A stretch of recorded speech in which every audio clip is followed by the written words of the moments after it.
दोस्तों आज हम बात करेंगे एक ऐसे टॉपिक पर जिस पर रिसेंटली हमें काफी ज्यादा मोबिलिटी देखने को मिलती है।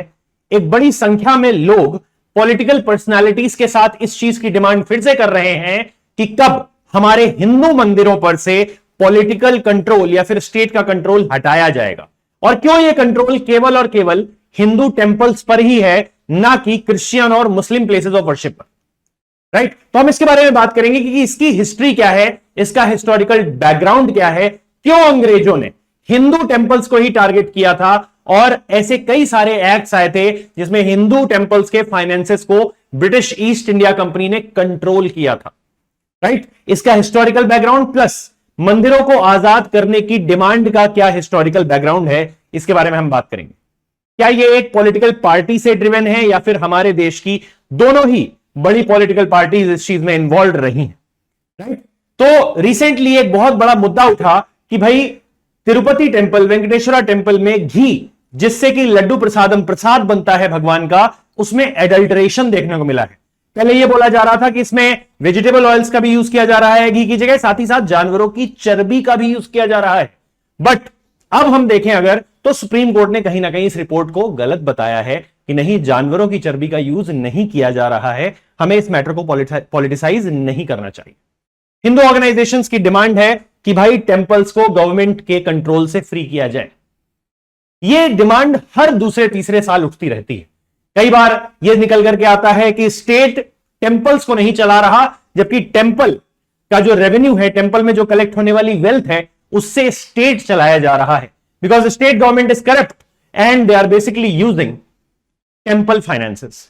राइट, तो अगर हम बात करें गवर्नमेंट कंट्रोल कहां से शुरू होता है, तो कई सारे देश के कई सारे हिंदू टेंपल्स जो है, लगभग 4 लाख हिंदू टेंपल्स स्टेट के कंट्रोल में आते हैं। स्टेट उनके फाइनेंसेस को, उनके एडमिनिस्ट्रेशन को, उनके स्टाफ को, उनके एम्प्लॉयमेंट को भी कंट्रोल करता है। अगर की एरियाज की हम बात करें तो most of the south Indian states including Tamil Nadu, Andhra Pradesh, Karnataka and others like Kerala also, ये सारे के सारे यहां पर स्टेट्स को अथॉरिटी दे दी गई है HRCE एक्ट के थ्रू कि वो स्टेट्स टेंपल के फाइनेंसेस को रेगुलेट कर सकते हैं, कंट्रोल कर सकते हैं। राइट, इसका हिस्टोरिकल बैकग्राउंड यह है कि ईस्ट इंडिया कंपनी ने ऐसे लॉज पास किए थे 19वीं सेंचुरी में, जिनसे कि वो क्या कर सकते थे, टेंपल के फाइनेंसेस को कंट्रोल कर सकते थे। अगर हम बात करें कि भाई इससे पहले क्या होता था, तो इससे पहले जो किंग्स होते थे, मोनार्क्स होते थे, जो उस पर्टिकुलर प्लेस में राजा होते थे, वो अपनी मॉरल वैल्यूज, क्योंकि राजा का जो अगर बैकग्राउंड हम देखें तो those kings are basically kings because of the moral values. उनका जो ओरिजिन है वो डिवाइन ओरिजिन है, तो अपनी मॉरल वैल्यूज को दुनिया को दिखाने के लिए वो तरह तरह के मंदिर बनाते थे, लैंड ग्रांट करते थे, जमीनें देते थे कि इस पर मंदिर बनना चाहिए, और इसके लिए जो फंड्स कलेक्ट होते थे वो लोकल कम्युनिटीज से कलेक्ट होते थे। और अचानक से जैसे ही ब्रिटिशर्स हमारे देश में आते हैं तो हम देखते हैं तरह तरह के लेजिस्लेशंस, जैसे कि religious endowment act of 1863। It was the start of controlling finances of Hindu religious places of worship. और इसके बाद यह सिलसिला यहां पर रुकता नहीं है। बिफोर इंडिपेंडेंस हमें एक नहीं कई सारे स्टेट रेगुलेशन वाले एक्ट्स देखने को मिलते हैं, जैसे कि Madras Hindu religious endowments act.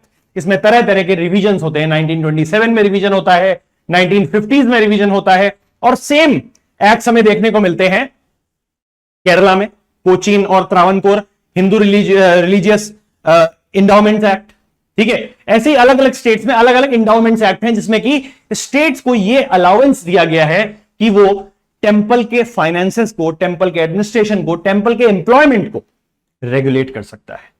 इसके पीछे क्या कोई कॉन्स्टिट्यूशनल प्रोविजन है? एग्जैक्टली वही है। कॉन्स्टिट्यूशनल बेसिस क्या है इसका? Article 25 clause 2 allows government regulation of religious practices of social welfare, for social welfare. क्योंकि हमने देखा कि हमारे देश में पहले ब्राह्मणिकल ऑर्डर था, only Brahmins were allowed to administer these places of worship. Right, तो गवर्नमेंट ने कहीं ना कहीं इन प्लेसेस को, इनमें इक्वालिटी लाने के लिए इन प्लेसेस को खुद के रेगुलेशन में ले लिया, जिससे कि ब्राह्मणिकल ऑर्डर को तोड़ा जा सके, इक्वालिटी लाई जा सके सोसाइटी में। बट क्या हम इस काम को करते हुए स्टेट का इंटरफेरेंस देखते हुए क्या हम ये नहीं देख रहे हैं कि स्टेट सेक्युलर नहीं है, स्टेट रिलीजियस एक्टिविटीज में इन्वॉल्व है, विच इज रॉन्ग। कॉन्स्टिट्यूशन में रिलीजियस एंडाउमेंट्स के टॉपिक को कॉन्करेंट लिस्ट में रखा गया है, मतलब स्टेट गवर्नमेंट और सेंट्रल गवर्नमेंट दोनों के पास ही पावर्स हैं कि वो रिलीजियस एंडाउमेंट्स पर लेजिस्लेशन ला सकते हैं, उस पर लॉज बना सकते हैं। अब इस केस में कि स्टेट रेगुलेट करे तो क्यों करे और क्यों ना करे, मतलब आर्ग्यूमेंट्स इसके फेवर में भी हैं और इसके अगेंस्ट भी हैं। अगर फेवर में हम आर्ग्यूमेंट्स की बात करें तो भाई सोशल रिफॉर्म्स इससे आए हैं। जो एक हेरिडिटरी प्रीस्टहुड चल रहा था कि एक प्रीस्ट होगा, फिर उसका बेटा उसको संभालेगा, फिर उसका बेटा उस गद्दी को संभालेगा, वो खत्म हो गया। इसमें कहीं ना कहीं जो हमारी लोअर कास्ट कम्युनिटीज हैं उनको भी शामिल किया गया। साथ ही साथ मार्जिनलाइज सेक्शंस का रिप्रेजेंटेशन बढ़ जाता है, एससी एसटी कम्युनिटी का भी रिप्रेजेंटेशन बढ़ जाता है, उनके साथ कोई भेदभाव नहीं किया जाता है मंदिर परिसर में। ठीक है, पब्लिक टेंपल्स में कोई ऐसी एक्टिविटीज नहीं होती हैं जो उनके अगेंस्ट हो, उनकी डिग्निटी के अगेंस्ट हो। ठीक, टेंपल मैनेजमेंट एफिशिएंट हो जाता है क्योंकि अभी ब्यूरोक्रेसी कर रही है टेंपल का मैनेजमेंट, इसलिए टेंपल मैनेजमेंट ज्यादा एफिशिएंट हो जाता है। पुजारी क्लास कई बार क्या करता है, एक ही हायरार्की जो है, एक ही परिवार से पुजारी आ रहे हैं, उनको पता होता है कि मंदिर में किस तरीके से क्या चीजें हो रही हैं, तो करप्शन बढ़ने की उम्मीद रहती है। इसलिए जो स्टेट का मैनेजमेंट है वो ज्यादा एफिशिएंट माना जाता है। साथ ही साथ अगर स्टेट ये पाता है कि उस रीजन की कम्युनिटी के साथ कुछ प्रॉब्लम है तो कम्युनिटी वेलफेयर के लिए टेंपल फंड्स का यूज कर सकता है, तो इसलिए स्टेट का रेगुलेशन कहीं ना कहीं अच्छा माना गया, इसीलिए उसको कॉन्स्टिट्यूशन में आर्टिकल 25(2) में शामिल किया गया। बट इसके अगेंस्ट अगर हम आर्ग्यूमेंट्स देखें तो वो भी काफी जस्टिफिएबल है कि भाई सेक्युलर नेचर ऑफ स्टेट तो ये अलाउ नहीं करता कि स्टेट किसी भी रिलीजियस एक्टिविटी में या किसी भी रिलीजियस इंस्टीट्यूशन में खुद इन्वॉल्व हो। ठीक है, जिस तरीके से हमारे यहां स्टेट बिजनेस में इन्वॉल्व है, उसी तरीके से स्टेट टेंपल के फाइनेंसेस को भी रेगुलेट कर रहा है। ठीक, साथ ही साथ these regulations are non uniform, मतलब हिंदू रिलीजन के लिए तो हैं, बट मुस्लिम रिलीजन, इस्लाम और चर्चेस मतलब क्रिश्चियन प्लेसेस ऑफ वर्शिप पर ये रेगुलेशंस नहीं अप्लाई होते हैं। साथ ही साथ इससे कल्चरल कैपिटल भी इरोड होती है धीरे धीरे, क्योंकि हमारे देश में जो लोकल कम्युनिटीज होती थी वो अपने मंदिरों को भगवान का घर समझती थी, इसलिए उनका मेंटेनेंस ज्यादा अच्छा करती थी। बट स्टेट कहीं ना कहीं उस चीज को लेकर बहुत ही ज्यादा लीनियंट है, और इसकी वजह से हम देखते हैं कि हमारी जो यूनेस्को हेरिटेज साइट्स भी हैं वो भी पुअर मेंटेनेंस की वजह से धीरे धीरे खराब होती जा रही हैं, डैमेज होती जा रही हैं।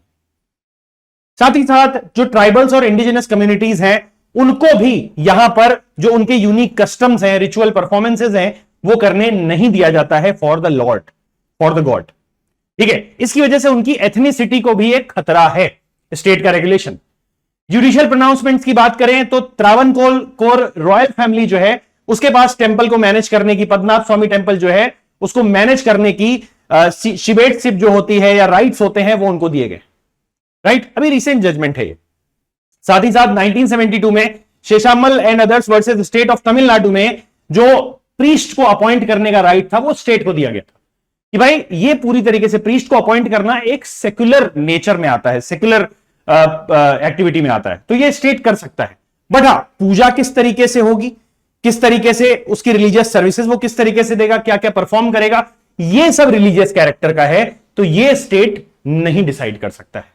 राइट, अगर हम बात करें कि इसके इंप्लीकेशंस क्या होंगे तो डिबेट्स लगातार चल रही हैं, इस पर जरूर कुछ ना कुछ हमें सुधार देखने को मिलेगा। हमें यह देखने को मिल सकता है कि स्टेट का रेगुलेशन धीरे धीरे कम होने लगे और रिलीजियस प्लेसेस को स्टेट के इंटरफेरेंस से दूर रखना ही अच्छा है। थोड़ा बहुत स्टेट का supervision is required, but state अगर रेगुलेट करेगा प्लेसेस ऑफ वर्शिप को तो वो कहीं ना कहीं रिलीजियस सेंटिमेंट्स को हर्ट करता है। साथ ही साथ स्टेट की रिस्पॉन्सिबिलिटी इससे कम होगी और ब्यूरोक्रेटिक करप्शन जो होता है वो भी कम होगा। तो हम कॉलोनियल लॉज को अपने लॉज ना बना लें। कॉलोनियल लॉज जो बनाए गए थे वो ईस्ट इंडिया कंपनी के प्रॉफिट, ब्रिटिशर्स के प्रॉफिट को ध्यान में रखते हुए बनाए गए थे। हमें उन लॉज को कैरी फॉरवर्ड नहीं करना है, यह हमारी जिम्मेदारी है। तो भारत सरकार जिस तरीके से बहुत सारे कॉलोनियल एरा के जो लेजिस्लेशंस हैं, साथ ही साथ जो भी हमारी लेगेसी है उसको पीछे छोड़ती जा रही है, उसको हटाती जा रही है, तो उसी तरीके से जरूरी है कि वो इन लॉज को भी धीरे धीरे करके हटाए। So this was our discussion regarding Hindu religious and the endowments act. I hope this will help you in solving your mains answers. आप देख सकते हैं कि आगे चल के हो सकता है कि आपसे अगले मेंस में इस चीज पर क्वेश्चन भी पूछा जाए कि क्या स्टेट का इंटरफेरेंस सेक्युलरिज्म को हर्ट करता है। Thank you so much.